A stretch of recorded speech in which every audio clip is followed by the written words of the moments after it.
Welcome back to Absurd Automotive. Today we're going to be talking about tools. So, I don't have an extensive amount of tools. I don't even think I have an actual toolbox. I have boxes that are filled with tools, but it's nothing that is really a toolbox. So I'm just going to go through and break down the cost of all my tools and how you can do all of the crazy things that I'm doing on a budget. I mean, you're still going to spend a lot of money. I've spent quite a bit of money, and I'm going to go and talk about the breakdown of how much I've spent and where I've spent it and why. But I just want to say that you do not need a Snap-on box full of tools, and it makes it nice. Like, don't get me wrong, I really enjoy going to work and pulling out tools out of a nice Snap-on box and working with them, but you do not need Snap-on tools to be a good mechanic. You just need to know your stuff. Now, I know some people are going to yell at me and be like, oh, I've watched you mess up this, I've watched you mess up that. It's like going to school. You got to pay to go to college, you got to pay to learn. My mistakes are me learning and growing, and I have gotten pretty good. I've been able to rebuild my cars from ground up and keep them running, and I struggle. I'm not great at this, but I can do it. And I feel like I have a pretty good track record of keeping my stuff in shape enough to drive around and do some crazy stuff with it. And I did drive a pickup truck that I freshly built across the country, and I feel like you got to give me a little bit of props for that. But I got all of the tools that I have bought for the past couple of years that I use to work on my vehicles, and it's mostly been on a budget, so I'm going to go through and break down what I use to build my cars.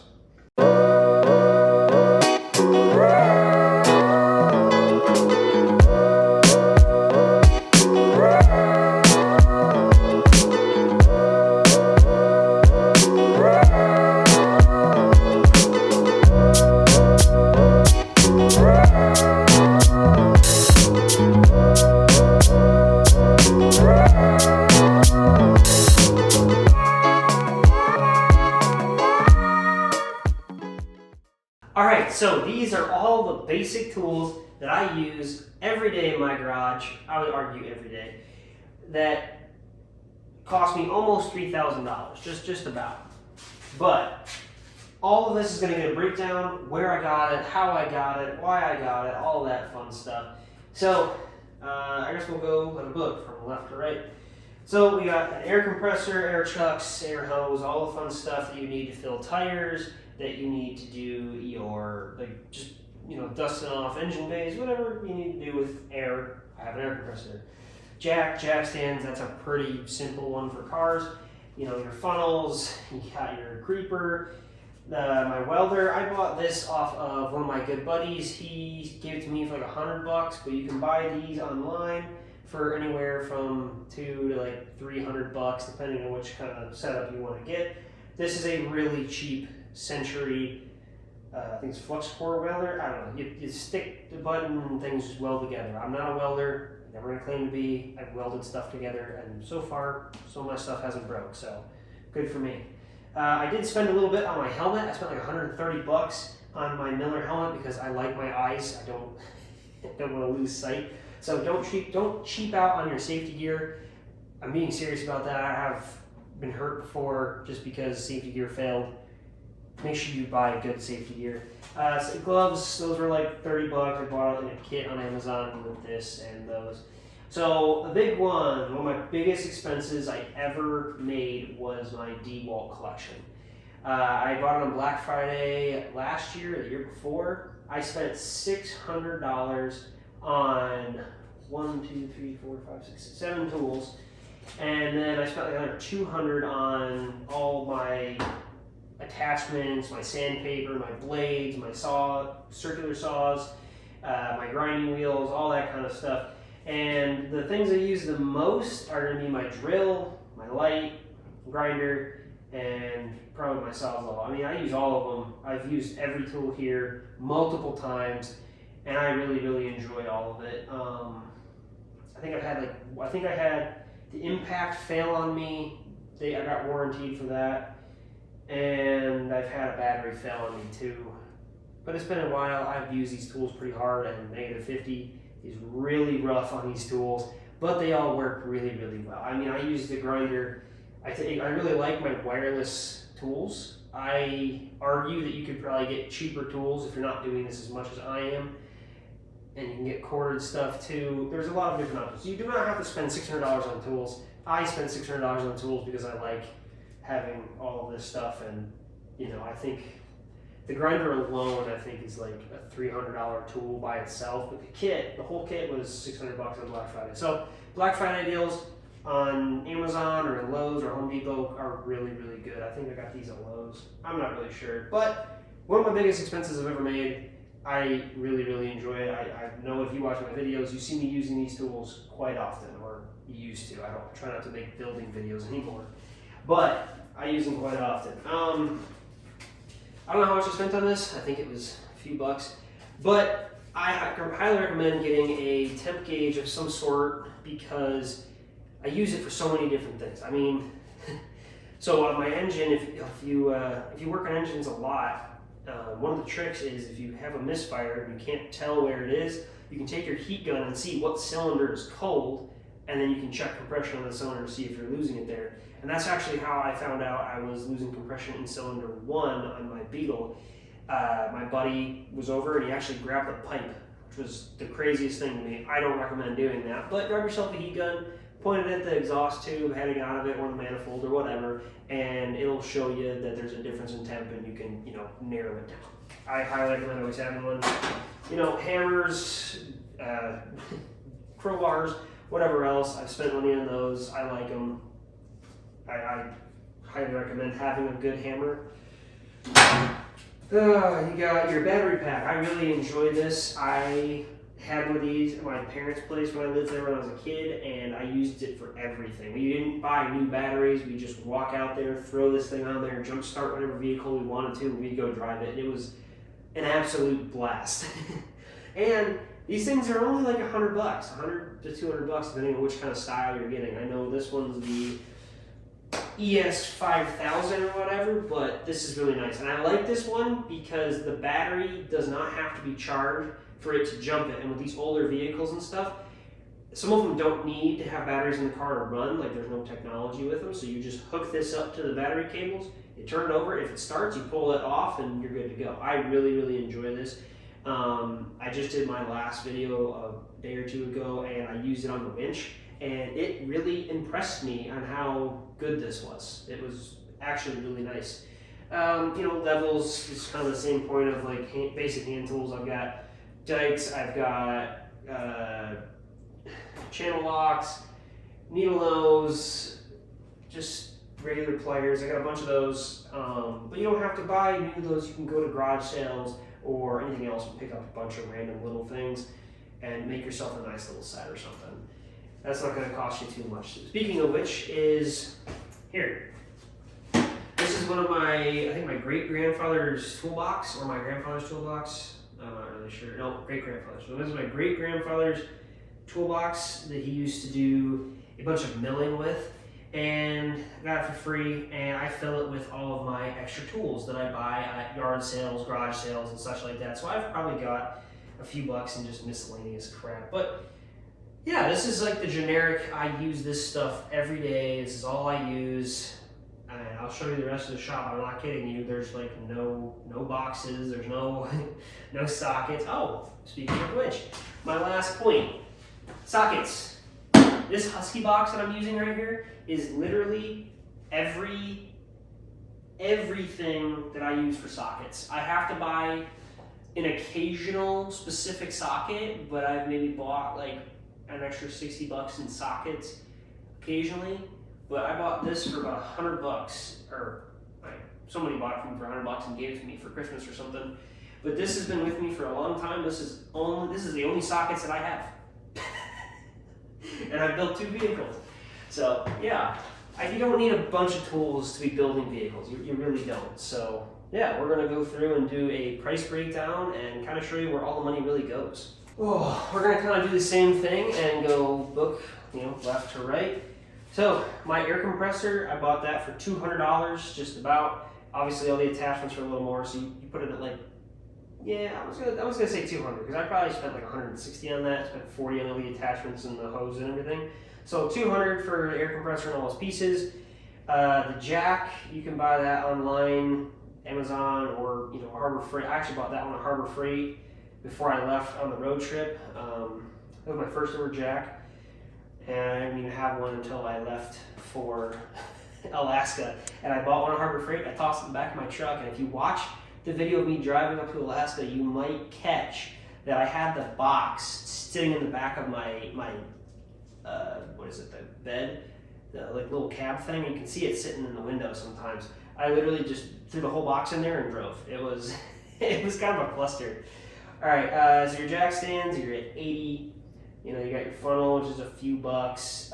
The big one. So I chalked this up to 300 because I got lucky and my buddy sold me that for 100. Normally those are like $300 welders plus whatever else you put in there. So usually like 250 to 300. I got a nice Century. It's really, really nice.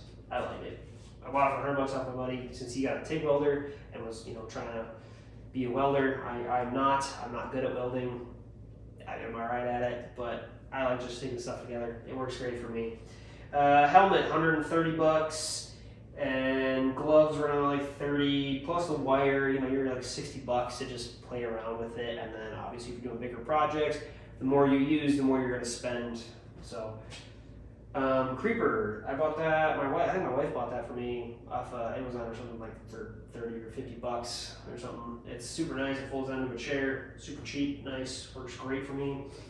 Like I said earlier, my biggest expense I've ever had was all of my DeWalt collection. I bought all of this in one kit on Black Friday. It's been one of my nicest purchases I've ever done. So that was like 600 bucks. The attachments to it, so all of the blades, the grinding wheels, the drill bits, the impact sockets, I guess. I don't think it's sockets, that's not the right word for it. I don't know, whatever. All the attachments for all of this stuff, I spent like another $200 on everything for all of my tools. So you're at almost $800 in just DeWalt stuff, which is insane. But I use those all the time. If you look back at my videos, these are used constantly. I spent probably like 20 bucks on this thing. Super nice, I like it. With the hammers and stuff, I spent probably, I would argue, 10, 20 bucks on, just hammer kits and like pry bar kits and stuff. Not super, super crazy. So the socket set, like I said, someone gave me that for Christmas. I would argue that that's probably a $300 set, anywhere from $250 to like $300, depending on where you're buying it and what time of year. Go on Black Friday, get yourself a absolutely great kit, and I've used that for everything. I've had to buy some miscellaneous sockets here and there, but I mean, it's all the sockets I own. Right here, I'm an aircraft mechanic. I love building cars, and this is every socket I have in my building, and I fix a lot of stuff with that. So, arguably you don't need a Snap-on toolbox full of sockets to fix stuff. It's nice to have, but you don't need it. Your levels is kind of along with that. I kind of just included all that in there. Let's see, so wood box. So I didn't spend any money on this. This is my great grandfather's, and I would argue between garage sales and picking up rusty crap off the side of the road and fixing it, I've spent probably $100 in tools that are in here. It's nothing super crazy. It's some extra drill bits. It's like some crow's feet. Nothing crazy. But that's got probably $100 worth of tools in it. So we'll hop over into the rest of the shop. But this is mainly what I use right here. This is what I use. And I can fit this all in my truck bed. I can go wherever I need to go with it, and I can fix just about whatever I want, kind of anywhere. It's kind of nice. This is literally all of the tools that I use to fix everything I have. So we'll jump over here. So obviously this is a lot of that miscellaneous stuff I was talking about. This is a random kit I bought on Black Friday. We got our welding stuff, nothing super, super expensive on the wall. Some other big purchases are my wheel grinder and my drill press. So the wheel grinder is probably going to be anywhere from 80 bucks to upwards of 300. I put it at 80 because that's about what I bought mine for. You don't need a crazy big grinder to be doing small things in your shop like I am. Your drill press is kind of expensive. That's, you know, anywhere from 200 to 500 depending on your brand, your style, and all that other stuff. I don't need to get into all that, but that's what I spent on mine. It's just about 200, probably like 150 to 200. I can't really remember. And so the rest of the shop, we have just some miscellaneous stuff, and there's a lot of miscellaneous stuff. But I'm just talking about basics, so I'm not going to go into anything crazy. But I would argue that a lot of this stuff that I've picked up for free or got given or whatever else, for tool-wise, you know, you got all your random fluids and whatever else. And I got some more stuff in here. I got a multimeter, my test light, which is what I use on like anything. Bigger wrenches, bigger stuff. So I would argue I spent probably 400 to 500 on just miscellaneous stuff that I've needed. I mean, you got your heat gun up there, your pump for brakes and whatever else you want to do. So I would argue $400 in miscellaneous tools that I didn't pull up and put over in the pile here. I mean, you've got, you know, your tape drawers. I have all of my vice grips, just random tape. So there's definitely more money than just $3,000 in tools sitting here. But this is what I have bought for my main tool assortment. And it has done me a lot of favors. You don't need anything super crazy. I mean, I didn't even use a lot of these for a while until I bought it. You could go and buy a corded grinder and be a lot cheaper than this battery operated one. I just wanted the battery stuff because I knew that I'm traveling a lot and I'm moving a lot. So I like packing my tools up and not having to find a generator or a building to be able to use my tools. I like carrying my batteries with me and having charged equipment so I can go do work on cars out in fields or out in the woods somewhere. And I had this idea that I was going to recover cars for a while, and I haven't got my winch back yet for the trailer, so it's kind of died off a little bit. All right, and there you go. All the tools, all the reasons, and all the costs. It's really not that much. If you look at it, some guys spend 10 grand on just one box. And if you want to know, all the boxes I use are literally leftover stuff. I mean, all the desks you guys saw me build, it's literally my trailer. I pulled my trailer apart and built desks out of my trailer parts, or workbenches or whatever. I pulled that out of the garbage. It's just this giant, I don't even know what it is. It's just a rolling thing. I cut the legs off of this because this was one of those table toppers for like desks and stuff. I just cut the legs and threw it on the wall. And that's an old computer port, like charging, old computer charging port thing. And all I did was come in here, I taped off the thing, and we just started throwing miscellaneous stuff in there. Nothing crazy. You can always improvise. You do not have to spend tens of thousands of dollars to be a good mechanic. And I'm gonna argue I'm a good mechanic. I'm not the top tier, I'm not the best, and I don't think I'm ever gonna be. So why spend 10, 20 grand on tools when you're probably gonna lose them or they're gonna get broken or even stolen? I mean, half the stuff here, I can lock it up too. I throw it in the back of my toolbox in my bed. No one can steal that. They probably could, but I could if I wanted to. If I was traveling and I was like going on a long road trip, I could throw all of this in a locked vehicle and no one's gonna be able to take it. Thank you guys for watching. I always appreciate it, and I will hopefully see you next video.